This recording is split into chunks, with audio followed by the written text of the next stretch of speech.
Welcome to the Zenergy Podcast. I'm your host, Karan. As we conclude our DC Climate Week series, it seems only fitting that we end with an interview by one of the founders and organizers of the event, Cypher Gresham. Cypher and I sit down to discuss the genesis of DC Climate Week, how it aims to bring the DC community together for a great cause, and how it all started with a question: what does DC need? Cypher breaks down the logistics of putting together such a big event, and we learn how the decentralized structure of DC Climate Week works. We chat about learnings when creating a brand new event, and we peer into Cypher's future hopes for climate conferences. I really hope you enjoy my conversation with Cypher Gresham.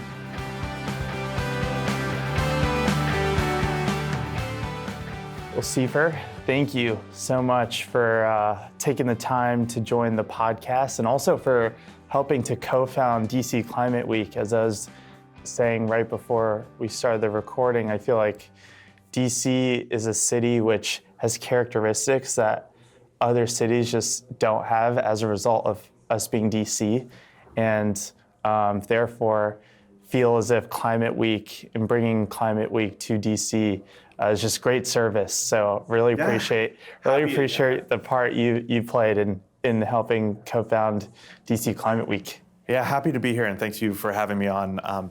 The start of DC Climate Week really is about for the community, by the community. So while I am a co-organizer of DC Climate Week, there are legions of individuals helping make this week happen.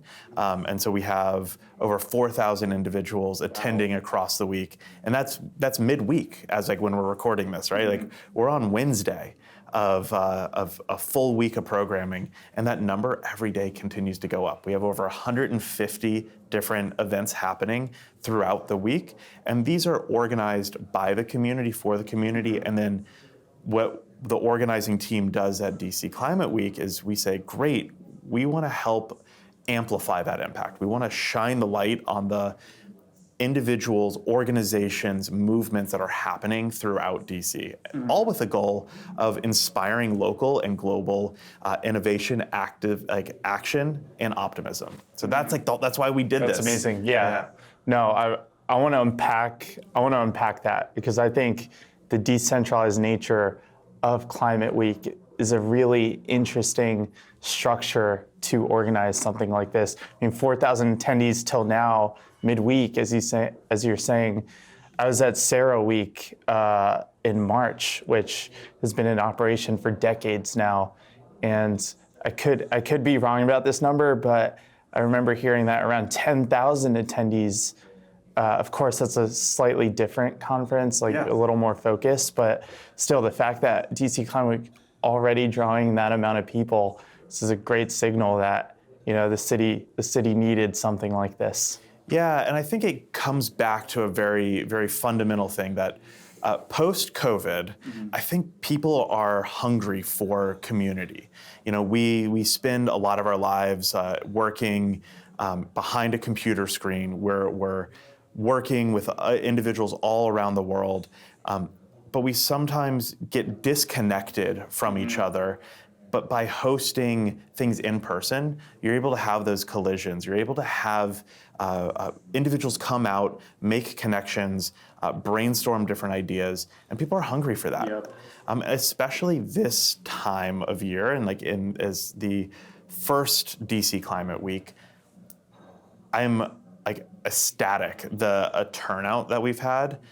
Just like today, we have hundreds of people at the Climate Finance and Economy main stage here at International Square, but then 5 floors up, we have the National Job Fair, which has over 2,000 attendees just in there, and that's largely a testament to the time. I think individuals are looking for their next career opportunity, and we know that DC is driven by individuals who are mission driven. Right? And this is where Climate Week resonates.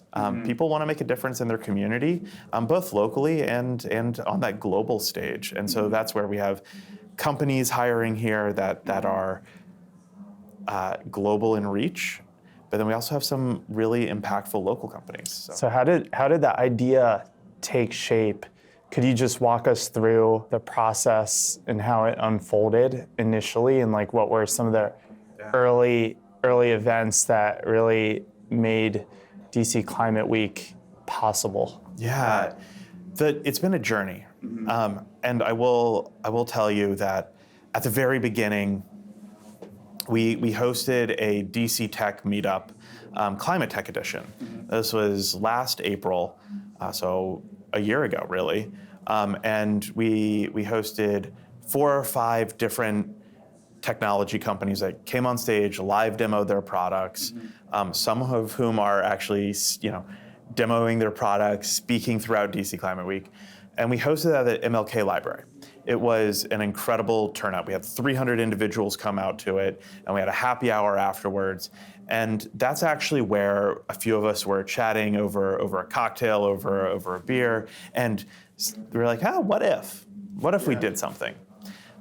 That was a year ago. Now, we quickly went into summer. There was also campaign was happening. I don't know if you remember this, but 2024 there was a political, presidential campaign. So DC was wrapped up in that presidential campaign.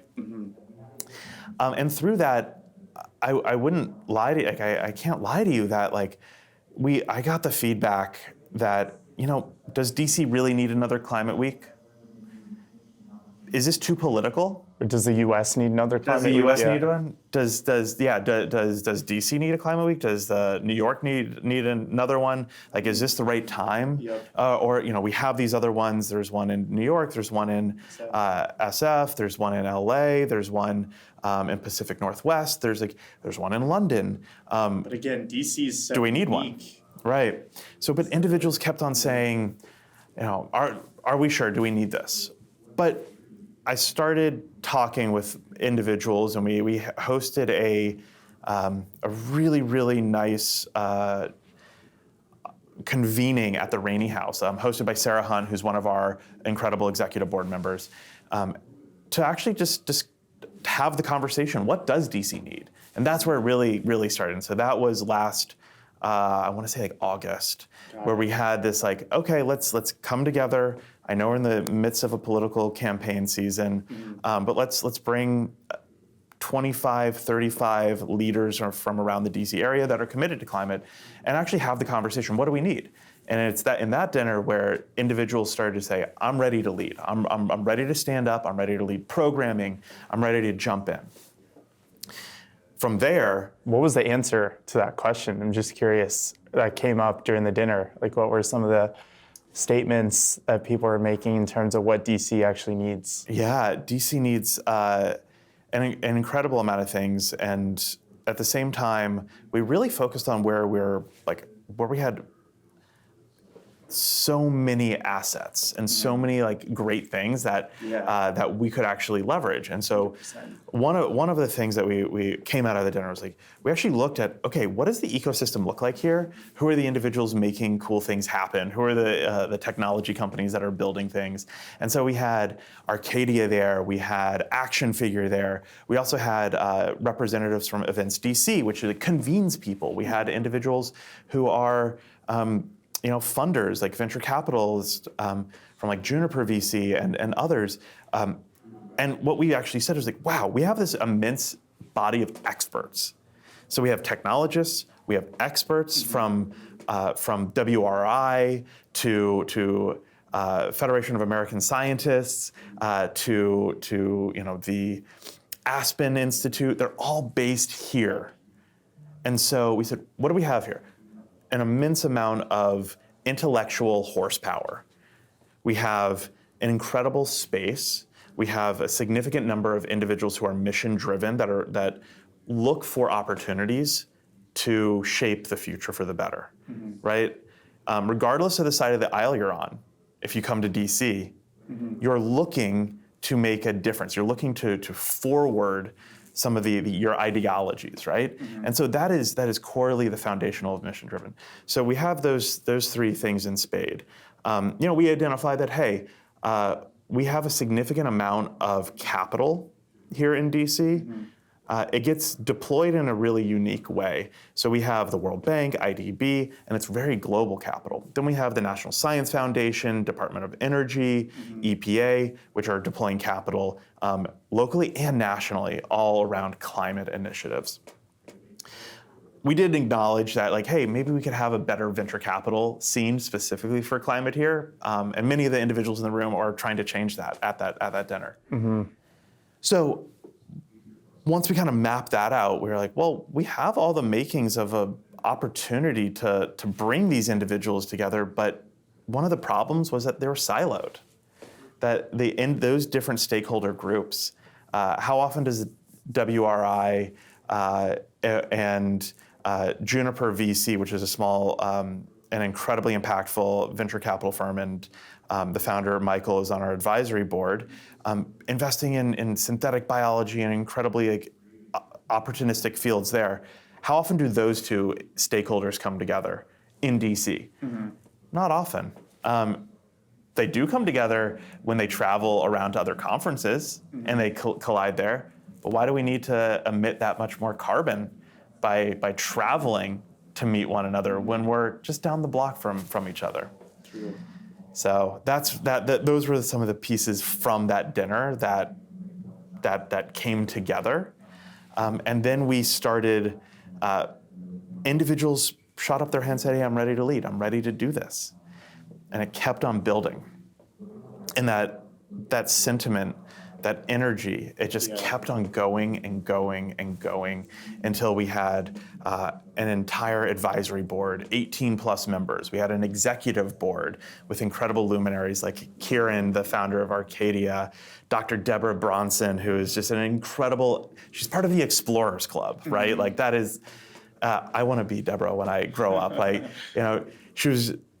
we have Dan Delaray, we have Sarah Hunt from the Rainey Center, we have Jigger Shaw, we have Robert Stout. These are all executives that said, yes, I want to be a part of this and I want to make it happen. We have Chad Frischman from Regentel, who is one of the founding members of Project Drawdown, who has ties to DC, said, I'm ready to go. Yep. And so it was that momentum, and it was the leaders, both luminaries, but then individuals who are fresh out of GW, Georgetown, Howard, Gallaudet, American University that said, can I volunteer? And so you have both sides of the ecosystem coming in to make it happen. Yeah, that's great. Wow, thanks for expanding on that. And I do think there's something to be said on top of convening these different types of stakeholders, such as venture capital, public sector, think tanks. What I really appreciate having dabbled in the conference convening space, launched a climate conference in grad school. And through that process, I really started to appreciate how not only does a conference connect speakers with one another, but it connects so many different things. If you really think about it, it connects speakers with the audience, it connects ideas, it connects the organizers with the speakers. Yeah. There's just like so many opportunities for people to connect via a conference that I initially did not appreciate until I went through the process. And there's like very few things that are as gratifying after the conference ends. You probably will, I mean, I'm sure you have other conferences, but after this week, you deserve to just sit back, relax for a couple of weeks. Because I'm going to take a few days. I'm going to take a few days. Like, we have to do that. 100%. But I think so on top of bringing the people together, it's also, when looking at DC, we wanted to put a very DC spin on it. And one of the opportunities here was we have an immense and very rich built environment in DC. And we heard during Policy and Advocacy Day, actually, former DC council member Mary Che joined the stage there and shared some of the different acts that they have done to really increase building efficiencies.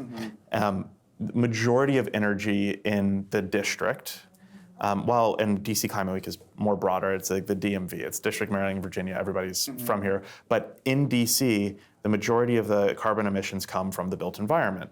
And so they've been having these distinct efforts to increase the energy efficiency of the buildings in very unique ways. And that goes from the infrastructure of the buildings to how they're built, the planning, and the urban development around the buildings.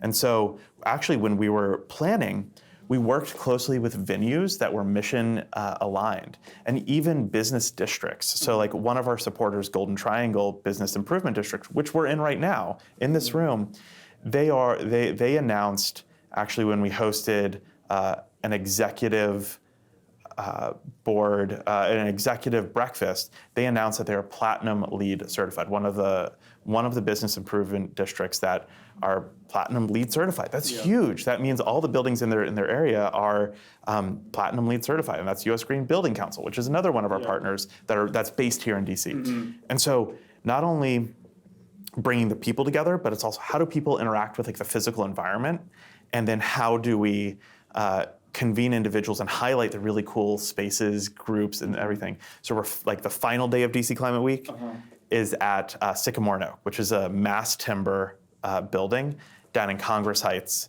and it's an incredible structure. It's actually a temporary structure, but mass timber it's stores that embodied carbon, and that's where we're going to have Urban Development Day, which is incredible. And it's this conference. It's not just a conference. It's community building, and it's highlighting the diverse stakeholders that like need to have their stories uplifted and put the spotlight on them, like the small businesses that are part of the Sycamore and Oak Retail Center that are doing incredible sustainable practices east of the river. And that's I think often missed in a lot of convenings. It's like, okay, well, yes, it's about the attendees, but it's how do you push out into the actual community so that DC itself is not only highlighted, but gains economically, vibrantly, and becomes more resilient and sustainable. That makes a lot of sense. And in terms of the decentralized nature, just circling slightly back to the actual logistics of how that all comes together, because I think it's a really interesting concept and way to approach convening all these diverse stakeholder groups and then bringing economic benefits and also shining light on important areas that might not necessarily be highlighted without such an incredible event.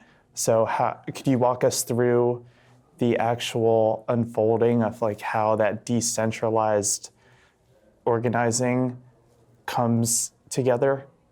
Yeah, so I think first you have to understand the ethos of why decentralization and why having so many different events and highlighting them. And it goes back to the very first dinner that we had and identification of what DC has in spades, which is community and individuals who are experts, organizations who are experts.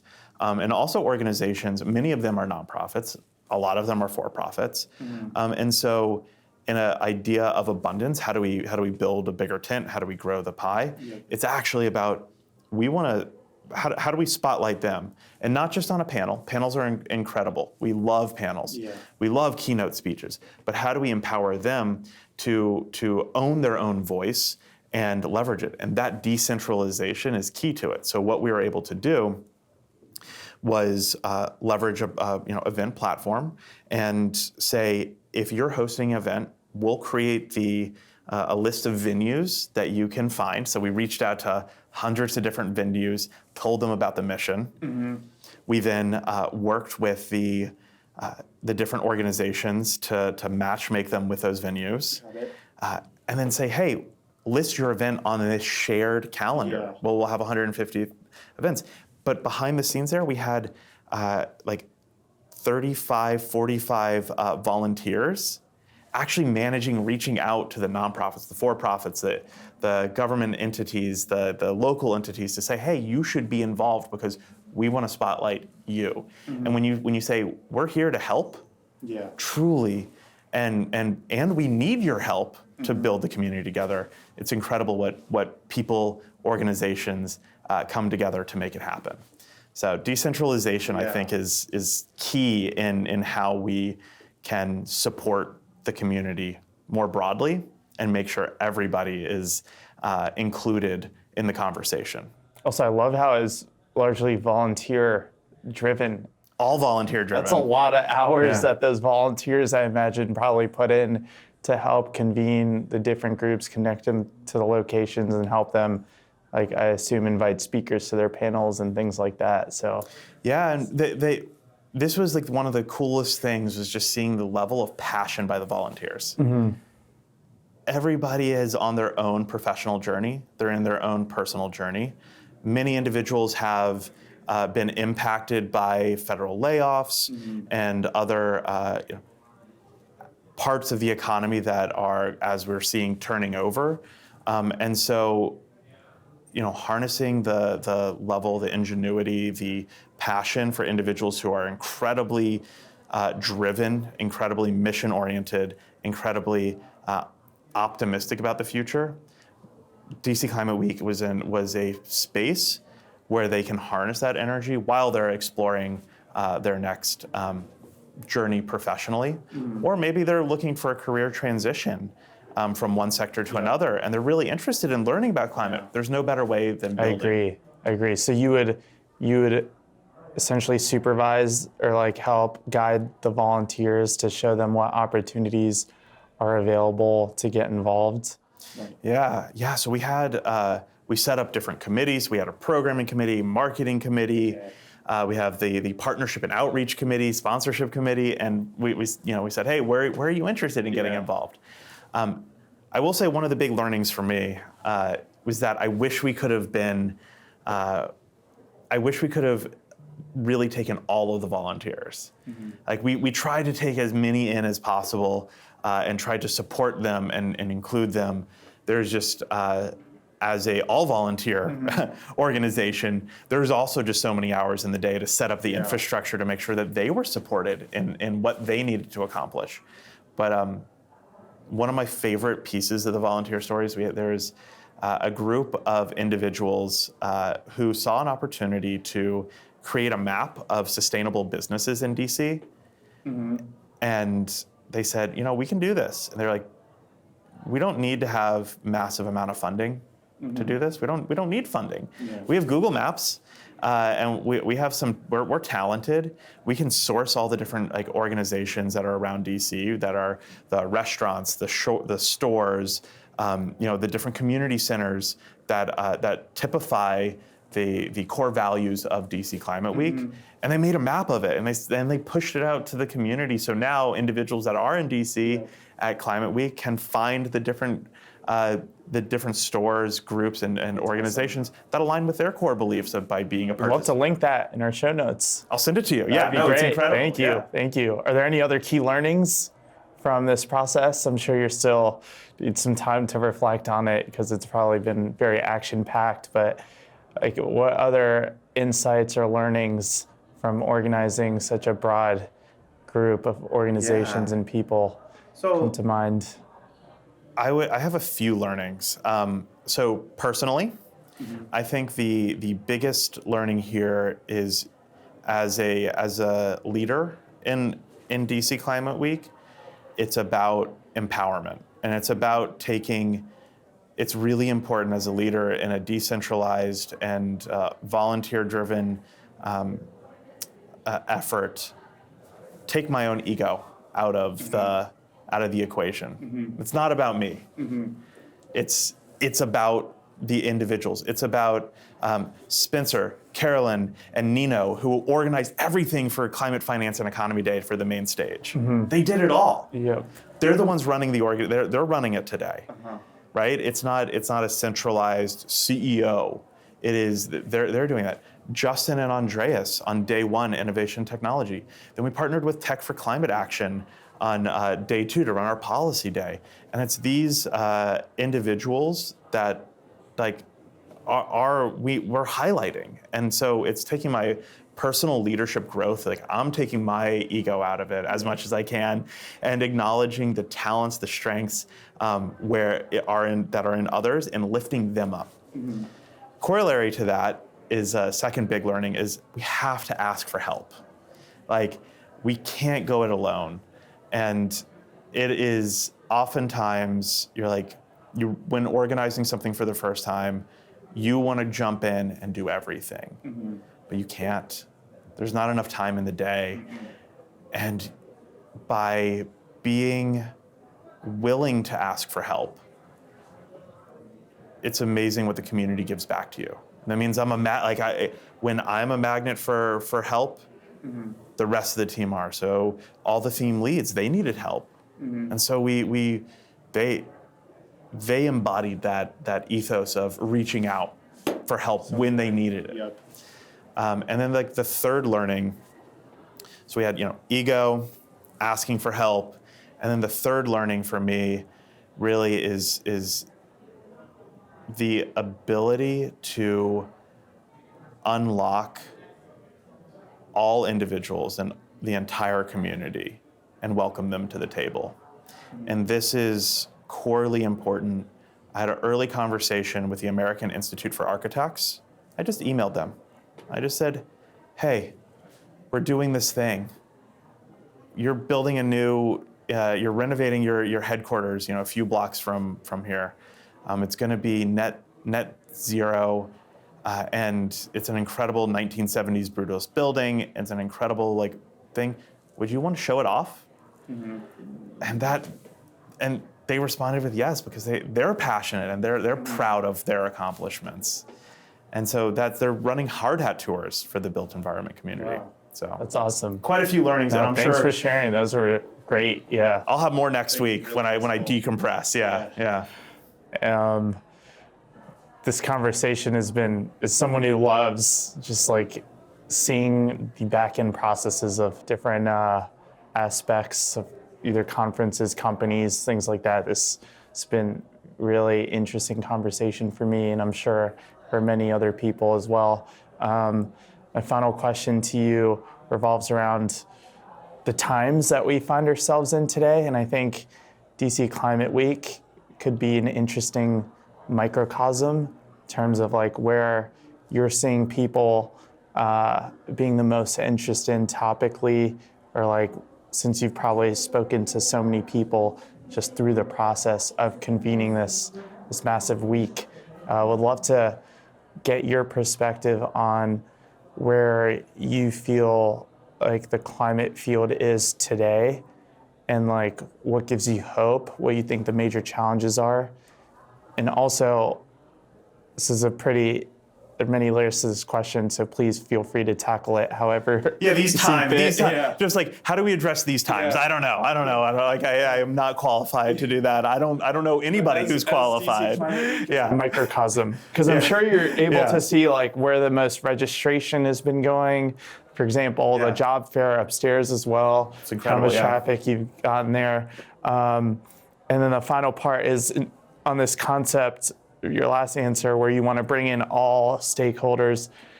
I've personally been reflecting on just the work I've done in climate, and I've interviewed around 150 people across the field for this podcast now, and feel personally for me, trying to make more of an effort to engage people who might have not necessarily different views, but views that I haven't really tackled in this conversation, views outside of what people typically constitute climate, but are extremely important to include in the conversation, because I think climate's so broad, but I've largely, in hindsight, been focusing on what typically would be considered climate. So now I'm trying to make an effort to include a much broader set. Exactly. How do you create, how do you create an abundant mindset too, right?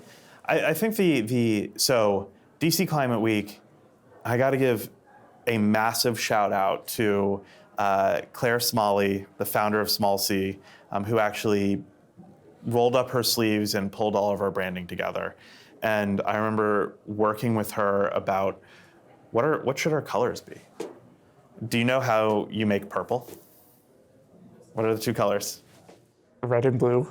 Yeah. Okay. How DC is that, right? You mix red and blue together to make purple, and this is where climate is a bipartisan issue. Climate is a nonpartisan issue. 100%. We have speakers that are experts from the Department of Defense that work with military installations and leaders across the world. One of our executive board members, Sherry Goodman, she's the author of Threat Multiplier, which is an incredible book around this. So we have individuals like that.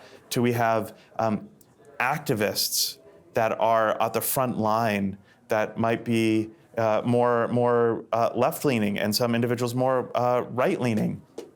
And this is corely DC, is that climate is actually it should be a nonpartisan issue.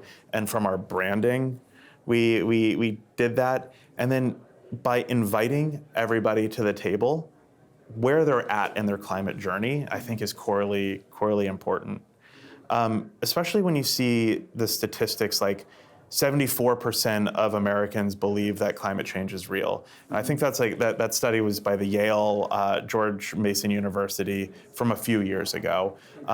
I haven't seen the latest numbers, but it's vast majority believes it real. It's happening, it's real. And it attracts evangelical Christians, Buddhists, all ilks, all faiths, all people can acknowledge that it is, because we are on this one spinning spaceship in the cosmos together. And so at DC Climate Week, I've already seen the conversations happening amongst individuals that sit on different political spectrums, sit on different faith spectrums, sit in different rooms professionally, work in different industries, coming together to break bread, build community, and say, hey, we're human. Yep. And that is powerful. So powerful. And I hope, and I know that the future of this is going to be a broader, more deeper, meaningful human connection to help us solve one of the more existential challenges.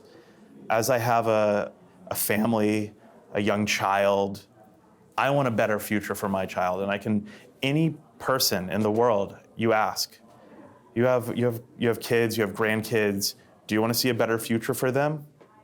They're all going to say yes, because we do.